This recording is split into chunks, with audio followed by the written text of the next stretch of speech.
मी आज आवळे आणलेले आहेत. तर आवळे हे म्हणजे शरीरासाठी म्हणजे इतके म्हणजे फायद्याचे आहेत, की आपल्याला अर्धं मेडिसिन आपलं कमी होऊन जाऊ शकतं. BP, शुगरचं, थायरॉईडचं.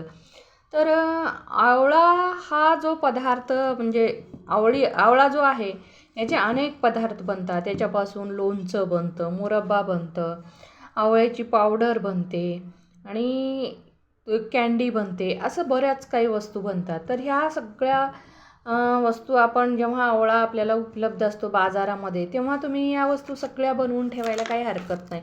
तर त्याच्यामध्ये काही वेळेला कसं असते की एखादा आवळा खराब वगैरे असतो, तर असा आवळा काढून टाकून द्यायचा आणि चांगल्या म्हणजे या आवळ्याला चांगलं अगदी स्वच्छ पाण्यानं धुवून घेऊन याचं म्हणजे जर पावडर बनवायची असेल तर खिसून घ्यायचं. खिसून म्हणजे उन्हामध्ये वाळवून पावडर बनवून ठेवायची, जी वर्षभर टिकते. आणि मुरब्बा बनवायचा, तो पण वर्षभर टिकतो. पण काही वेळेला कशी म्हणजे कधी कुठलं हात लागलं किंवा एखादं खराब आवळा त्याच्यामध्ये गेला तर लवकर मुरब्बा खराब होऊ शकतो. पण पावडर कितीही दिवस टिकते. तर पावडर ही कशी आहे तर टिकाऊ आहे आणि वर्षभर पुरणारी आहे. आवळा काय हे 2 ते 3 महिने किंवा जास्तीत जास्त 2 महिनेच आवळे हे बाजारात उपलब्ध असतात. आत्तापर्यंत मी 2 वेळा हे आवळे आणलेले आहेत. 2 वेळा एकदा आणि तुळशीच्या लग्नाच्या वेळेस एकदा, म्हणजे 3 वेळा आवळे आणलेले आहेत. तर 3 वेळा आणल्याच्या नंतर मी लोणचं केलेलं होतं, मुरब्बा केलेला होता आणि पावडर तयार केलेली आहे. आणि आता हे मी शेवटचं आणलेलं आहे म्हटलं तरी चालते, कारण याच्यानंतर बाजारात आवळे मिळणं कठीण आहे. तर या आवळ्याचा फायदा असा आहे की याच्यानं शुगर, BP कंट्रोलमध्ये राहते आणि केस गळती कमी होते. आणि केसाच्यासाठी जेव्हा आपण काही जण काय करतात की शॅम्पू, साबण न वापरता पावडर बनवतात. म्हणजे आवळा, नागरमोथा, शिकेकाई असे काही सगळे पदार्थ एकत्र करून पावडर बनवून म्हणजे डोकं धुण्यासाठी वापरतात. त्याच्यासाठी सुद्धा उपयोग येते. त्याच्यात जर आवळ्याचं प्रमाण जर जास्त टाकलं तर केस गळती खूप कमी होते आणि केस काळे राहतात. तर असे आवळ्याचे बरेच फायदे आहेत. आणि आवळा हा म्हणजे थोडासा चवीला तुरट आहे. म्हणजे खायला अगदी कसं म्हणजे नकोसं वाटतो किंवा खायचं म्हणलं तर असं वाटतं की नको रे बाबा, आता हे आवळा खावं असं वाटत नाही. असं म्हणजे जीभ अशी बोडून घेता आपण किंवा असं. पण ते सगळं करत करत पण आवळा खायला खूप आवडतं.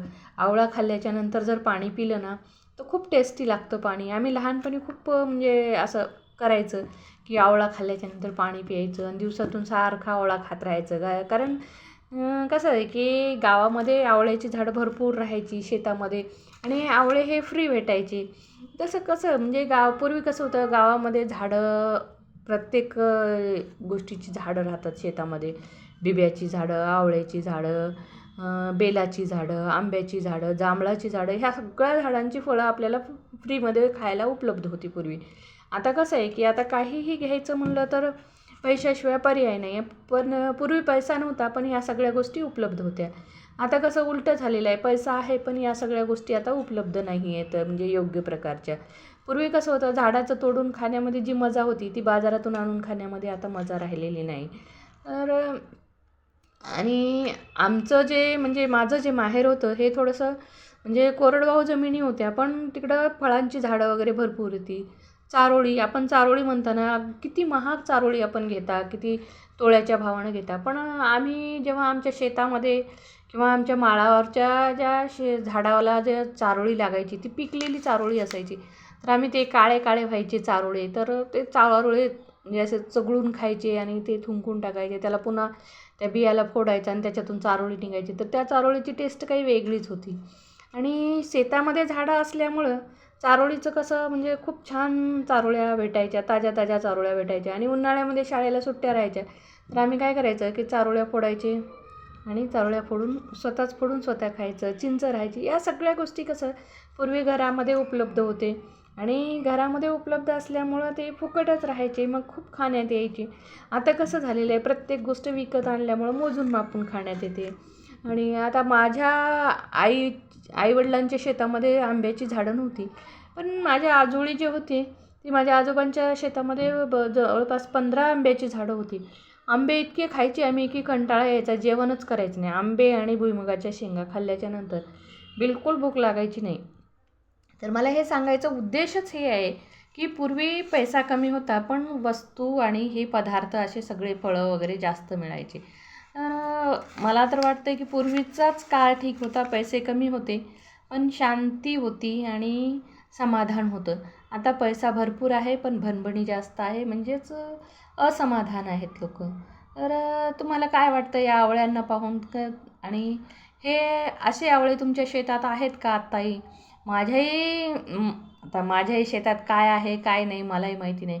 मी जवळपास आईच्या शेताला माझ्या न जाता 25 वर्ष झालेले आहेत, आईच्या शेताला गेलेली नाही आहे.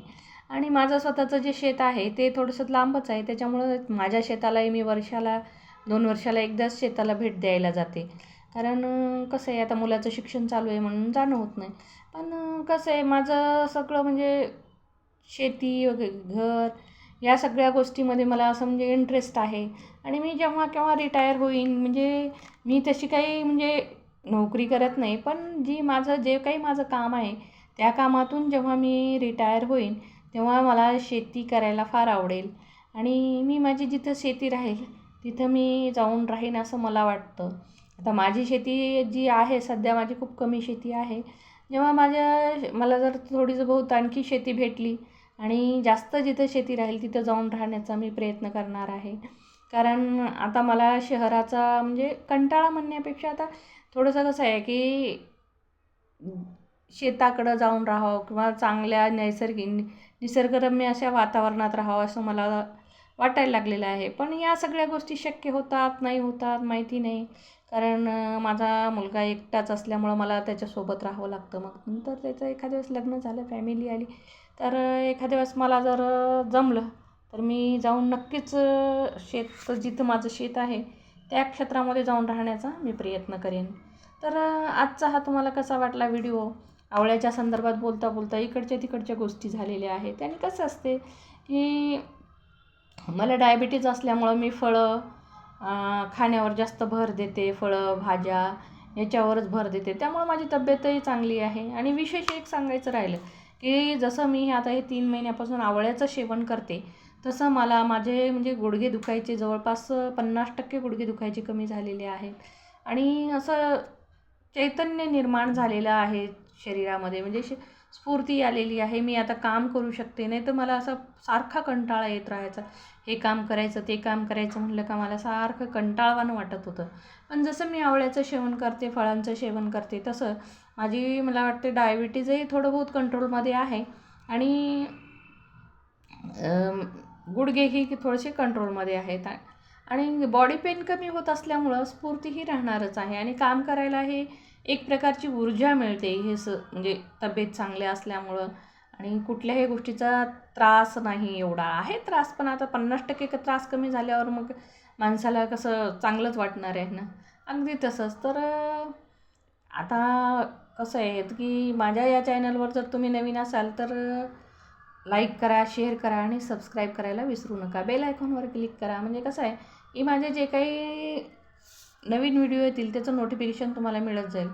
तर आजचा हा व्हिडिओ तुम्हाला कसा वाटला? धन्यवाद.